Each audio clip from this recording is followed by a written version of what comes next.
Vou trazer agora aqui para você um resumo do que aconteceu hoje em mais um dia de julgamento do Bolsonaro e seus aliados, os milicos aliados do Bolsonaro, que claramente fizeram essa tentativa de golpe de Estado.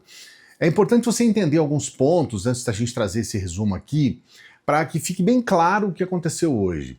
O Alexandre de Moraes, ele é o relator. Além de, obviamente, ele ter colocado o voto dele hoje, foram mais de 5 horas, o Alexandre de Moraes foi muito, mas muito minucioso mesmo. Ele demonstra ter inclusive, uma memória muito boa, porque ele falou de improviso ali em alguns momentos, sobre várias circunstâncias desse caso como um todo, né? Ele tem esse julgamento nas mãos porque ele realmente conhece e sabe de tudo o que aconteceu ali, em detalhes, e é até, em alguns momentos, até surpreendente ver o quanto ele realmente tem conhecimento de causa. E ele explicou isso tudo sem muito juridiquês, ele falou de forma didática, a ponto de qualquer pessoa entender tudo o que aconteceu ali. Qual que é a ideia do Alexandre de Moraes? A ideia dele é convencer os outros ministros, os outros juízes, a votarem com ele. Então, a ideia dele é trazer elementos para que isso possa ser utilizado por aqueles que vão votar a concordarem com ele. E essa é a função de um relator. Ele é o relator. E aí nós tivemos o voto do... A gente vai trazer tudo aqui, tá? Eu só estou trazendo essa explicação inicial. A gente teve o voto do Dino. O Dino, eu considero que ele fez algumas questões ali que foram muito felizes. O Dino, ele diminui um pouco, isso pode refletir na dosimetria, ele diminui um pouco a responsabilidade. Veja bem, o Dino condenou todos, tá? Todos foram condenados pelo Dino. O Dino seguiu o objetivo inicial do relator, que no caso é o Alexandre de Moraes, de condenar. Então, nós temos 2 votos a 0 para a condenação dos réus, de todos eles, tá? Isso é importante colocar. Mas o Dino, ele muda um pouco a questão colocada pelo Alexandre de Moraes com relação à dosimetria. Então, o entendimento do Dino, 3 réus, eles tiveram uma participação menor do que os outros 4. É claro, ele continua, o Flávio Dino continua tratando o Bolsonaro como o chefe da quadrilha, vamos colocar assim, né? O chefe do grupo criminoso. O Braga Neto também tem igual responsabilidade, só que ele tira um pouco a responsabilidade direta do Alexandre Ramagem, do Augusto Heleno e também desse general, o Paulo Sérgio, né? O general que, na verdade, o nome dele é Paulo Sérgio Nogueira. Eles podem ter uma dosimetria menor por conta disso. É claro, é importante a gente deixar claro, tá? Houve alguns comentários políticos que eu até considero desnecessário, tá? E aqui fica uma crítica, eu não tenho nem o menor problema em fazer essa crítica, tanto ao Alexandre de Moraes quanto ao Dino. Não havia a necessidade de falar, por exemplo, sobre a questão da anistia ou sobre a fala do Tarcísio anteontem, no 7 de setembro, o Tarcísio com aquelas falas imbecis. Mas eles se sentiram no direito também de falar a respeito disso, fizeram esses comentários. Isso dá um tom meio político para as falas deles, que eu considero desnecessário. Talvez numa situação posterior e tudo mais. Mas aí já é uma questão de opinião. Você pode, inclusive, discordar da opinião, tá bom? Eu vou trazer o resumo agora, trazendo as principais falas do Alexandre de Moraes, que, a meu ver, elas foram praticamente perfeitas. Eu vou trazer todos os detalhes do Alexandre de Moraes aqui para você. As defesas, inicialmente, é importante pontuar, insistem, eu diria, que confundem os 8 primeiros depoimentos dados sucessivamente em 28 de agosto de 2023 com 8 delações contraditórias. Isso foi reiteradamente dito aqui, como se fosse uma verdade. Isso, com todo respeito, beira a litigância de má-fé. Isso beira a litigância de má-fé, dizer que os 8 primeiros depoimentos foram 8 delações contraditórias. Ou beira total desconhecimento dos autos, não leram os autos, ou beira litigância de má-fé.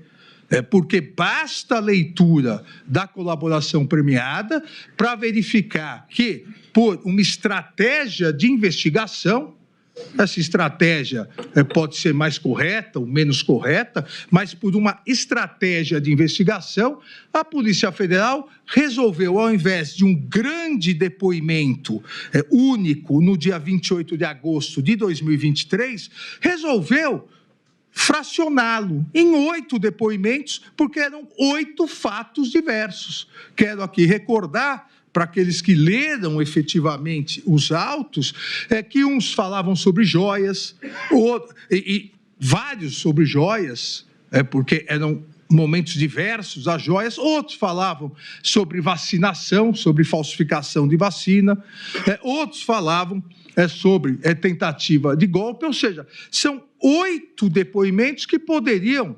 tranquilamente estar num único mega depoimento, com capítulos, mas são 8 depoimentos sobre fatos diversos, não são contraditórios e muito menos a alegação de que são 8 delações.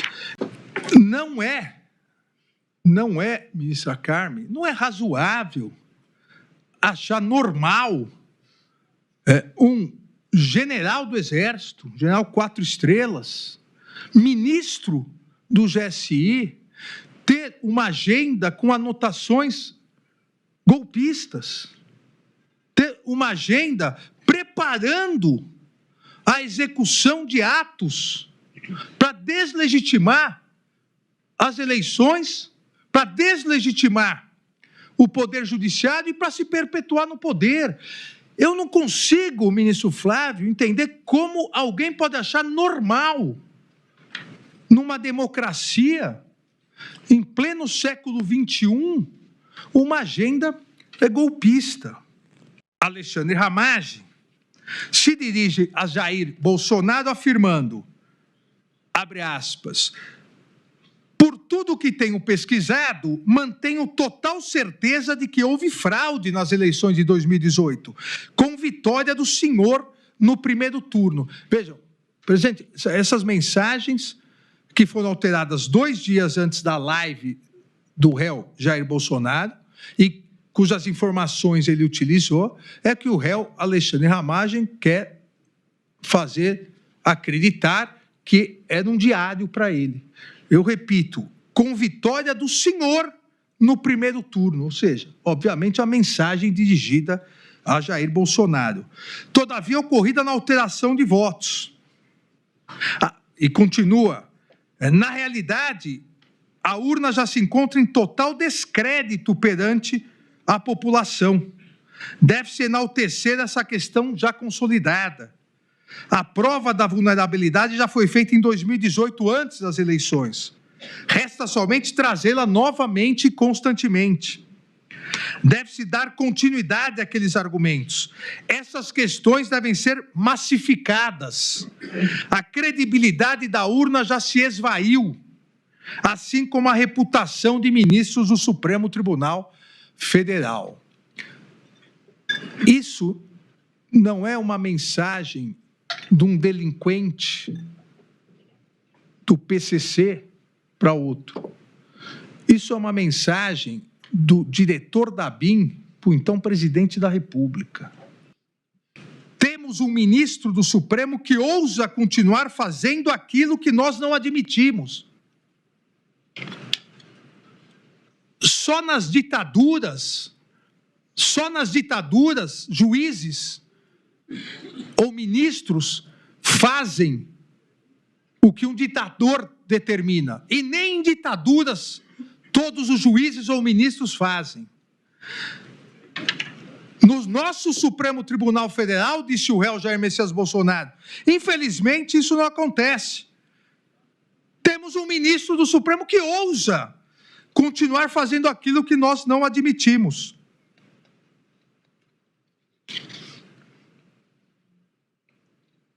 Dizer a esse indivíduo que ele tem tempo ainda para se redimir. Veja, isso não é conversa de bar. Isso não é alguém no clube conversando com um amigo. Isso é um presidente da República. No 7 de setembro, a data da independência do Brasil, instigando milhares de pessoas contra o Supremo Tribunal Federal, contra o Poder Judiciário e especificamente contra um ministro do Supremo Tribunal Federal. Nem os mais pessimistas podiam esperar que o que estava sendo planejado, sob o codinome Punhal Verde e Amarelo e a Operação Copa 2022, seria o assassinato do presidente e vice-presidente eleitos e do então presidente do Tribunal Superior Eleitoral, eu mesmo. E esse planejamento é fartamente comprovado nos autos. Como eu cheguei a comentar com a ministra Carmen, há excesso de provas nos autos. O planejamento chama Punhal Verde e Amarelo. A operação seria a Operação Copa 2022. Devemos nos recordar, estávamos na Copa do Mundo, que foi no Catar, por causa do calor, foi em dezembro, e o nome era imitando, vários kits pretos, militares, imitando o Casa de Papel, cada um tinha um nome de uma seleção. Aqui, esse dispositivo é importante encontrar, é importante dizer, foi apreendido pela Polícia Federal, no dispositivo eletrônico vinculado ao general, que é réu em outra ação penal, Mário Fernandes, também integrante da organização criminosa, e estruturava esse plano, esse planejamento de atentar contra a vida desse relator e dos, então, presidente e vice-presidentes eleitos, Luiz Inácio Lula da Silva e Geraldo Alckmin. Há todo um detalhamento nisso. Isso foi impresso, isso não foi impresso numa gruta, isso não foi impresso escondido numa sala de terroristas, isso foi impresso no Palácio do Planalto. Isso foi impresso na sede do governo brasileiro, no mesmo momento em que lá se encontrava, e a Polícia Federal comprova também, o presidente Jair Messias Bolsonaro. O réu Jair Messias Bolsonaro exerceu a função de líder da estrutura criminosa e recebeu ampla contribuição de integrantes do governo federal e das Forças Armadas, utilizando-se da estrutura do Estado brasileiro para a implementação de seu projeto autoritário de poder, conforme fartamente demonstrado nos autos. Jair Messias Bolsonaro foi fundamental para reunir indivíduos de extrema confiança do alto escalão do governo federal que integravam um núcleo central da organização criminosa. A organização criminosa, portanto, desde início de julho de 2021, iniciou uma sequência de atos executórios que consumaram a prática dos delitos de organização criminosa, abolição violenta do Estado Democrático de Direito e golpe de Estado, previstos no artigo 359-L e 359-M. Os réus tentaram, com emprego de grave ameaça, abolir o Estado Democrático de Direito, impedindo ou restringindo o exercício dos poderes constitucionais, em especial do Poder Judiciário brasileiro, com o claro intuito de manutenção de seu grupo político no poder.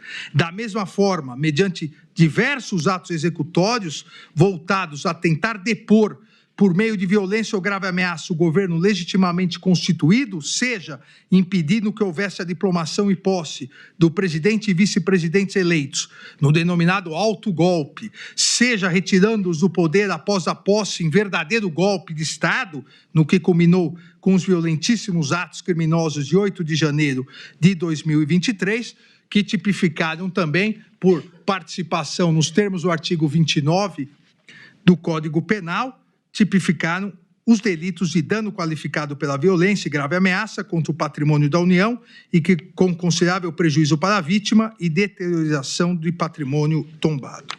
Os réus, portanto, praticaram todas as infrações penais imputadas pela Procuradoria-Geral da República em concurso de agentes e em concurso material.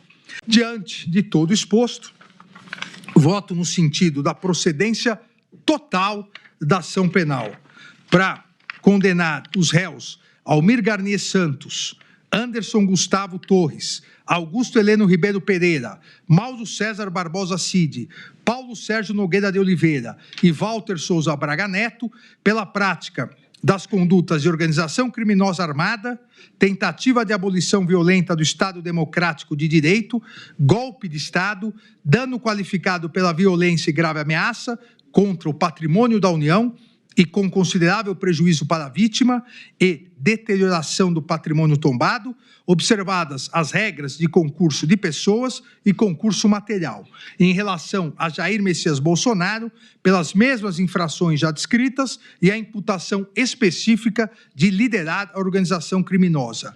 E condena o réu Alexandre Rodrigues Ramagem pela prática das condutas de organização criminosa armada, tentativa de abolição violenta no Estado Democrático de Direito e golpe de Estado, deixando de analisar as condutas cuja ação penal foi suspensa pela resolução número 18/2025 da Câmara dos Deputados. É o voto, senhor presidente. Olha, eu tenho um pouco o que acrescentar a respeito dessas falas, porque o Alexandre de Moraes foi genial. Ele trouxe coisas importantíssimas e realmente o que ele explica ali fica praticamente impossível. Ele melhora, inclusive, aquilo que foi apresentado pelo PGR.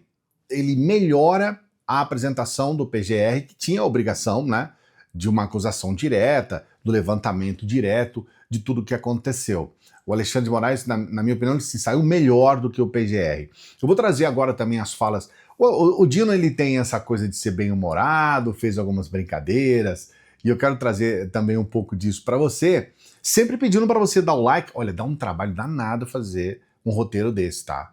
Esse é um roteiro que dá um trabalho danado. Então, por favor, dê o like aqui no vídeo e se inscreva no canal, por favor, tá? Não se esqueça disso. Veja agora as falas do Dino, que foram muito importantes também, mesmo com humor e tudo mais. Ele deixa bem claro, tem um momento ali que eu considero muito bacana, um dos melhores momentos de hoje, quando ele fala a respeito do punhal verde e amarelo, que não era a Bíblia verde e amarela, e outras coisas também que aconteceram ali. Dá uma olhada. Esse é um julgamento como outro qualquer. Tecnicamente, esse é um julgamento que se processa segundo regras vigentes no país, de acordo com os mandamentos do devido processo legal, fatos e provas nos autos, e em termos isonômicos, em relação a centenas, milhares, dezenas de milhares, centenas de milhares, milhões de ações penais que o Supremo Tribunal Federal já julgou. Mesmos fatos, mesmas leis, mesmos juízes, nos mesmos órgãos legalmente competentes no que concerne especificamente aos eventos ora em exame. Os acampamentos nas portas dos quartéis jamais aconteceram. E eu espero que jamais voltem a acontecer, inclusive fruto da função preventiva geral do direito penal. Assim também como eu espero que nenhum militar vá para converscotes partidários, utilizando a farda para, por exemplo, tecer considerações desairosas a tal ou qual posição política. O Supremo já julgou políticos de todas as posições partidárias e ideológicas. Outro dia, julgou Mensalão. E isto foi um fato ordinário na trajetória do Supremo. Esse tribunal negou habeas corpus ao atual presidente Luiz Inácio Lula da Silva.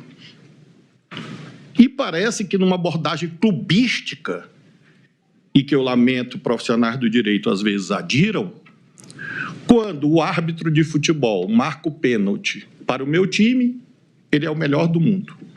Se ele marca para outro time, ele passa a ser o pior do mundo. Só que o árbitro é o mesmo e as regras as mesmas.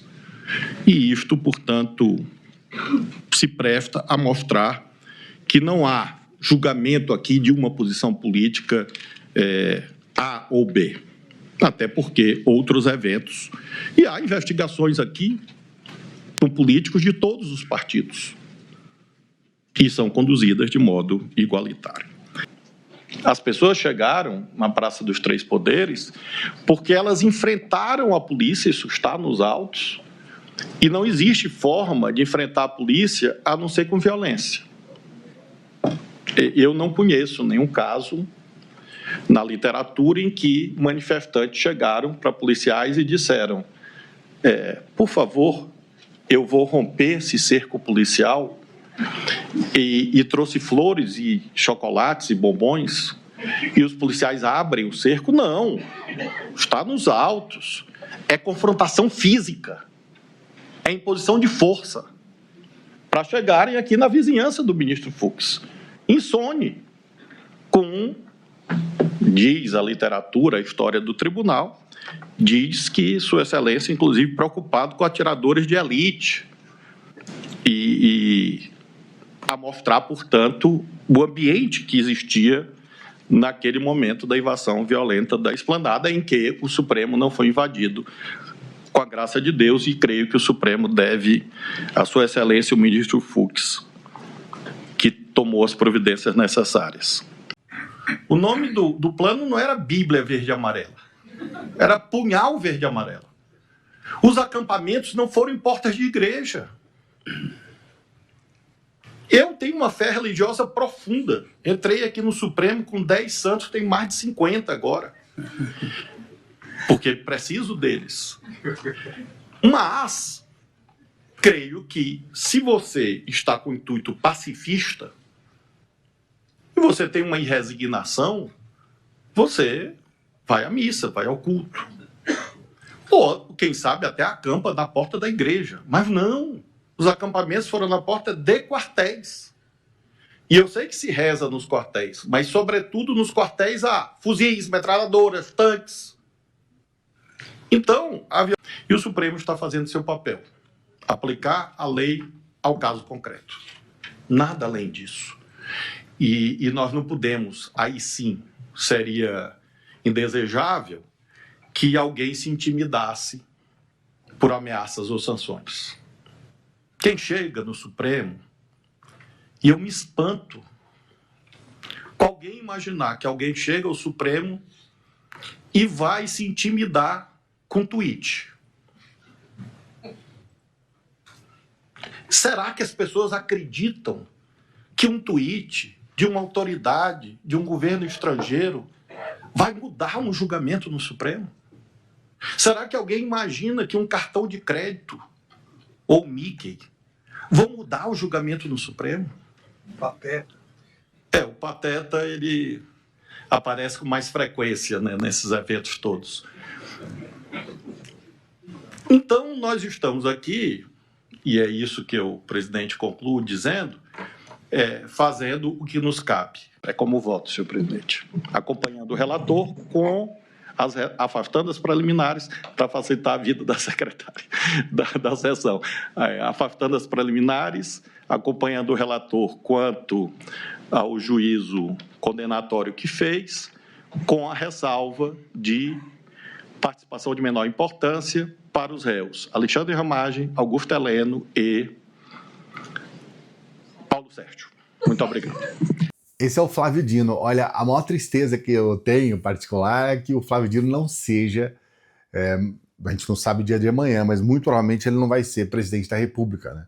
Porque o Flávio Dino tem todas as condições para isso, ele reúne condições para ser um excelente presidente da República, e a gente lamenta, né, pelo fato de ser um juiz do STF, mas acredito que ele seja feliz como juiz, e como juiz ele está fazendo a sua contribuição ao país também.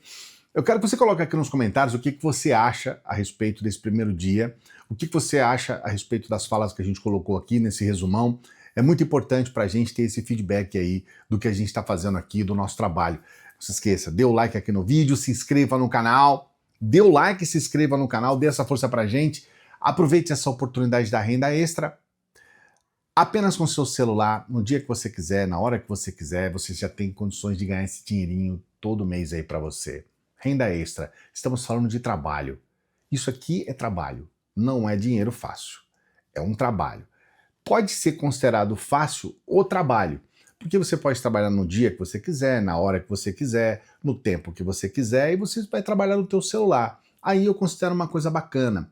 Por isso que você pode ter um trabalho e fazer nas horas vagas. A gente tem exemplos de pessoas que trabalham nas horas vagas. Chega em casa e faz um trampinho ali com o celular, ganha um dinheirinho. É um trabalho muito bacana nessa escola de negócios que tem trazido alegria para muitas pessoas. Primeiro comentário fixado, eu mesmo explico tudo para você, tá bom? Eu mesmo explico tudo. Primeiro comentário fixado. Não se esqueça do like, mas eu também tenho um pedido agora para os apoiadores do canal para nos ajudarem. É importante você ser um apoiador do canal. Essa semana eu vou trazer um detalhe sobre um projeto que a gente está desenvolvendo junto com os apoiadores e é um projeto muito importante. E eu quero que você avalie a possibilidade de ser um apoiador, uma apoiadora aqui do nosso canal, membro também do nosso canal, tá bom? Esse é o nosso endereço de Pix e você pode fazer uma doação de qualquer valor, o valor que você puder, tá? E, logicamente, se você quiser. Você não é obrigado e nem obrigada, mas se você puder, nos ajuda bastante, faça a sua doação pelo Pix. Daqui a pouquinho a gente volta amanhã, obviamente, continua a cobertura aqui do julgamento e a gente vai trazer outros detalhes, principalmente sobre o que está fazendo a oposição nesse meio tempo, tá bom? Até já a gente volta. Salve progressistas, eu sou o Clayson, e se você gostou desse vídeo, você também vai gostar desse vídeo aqui, ó. Eita, quase que ficou isso aqui, não é isso aqui. Isso aqui é satânico, esse gesto.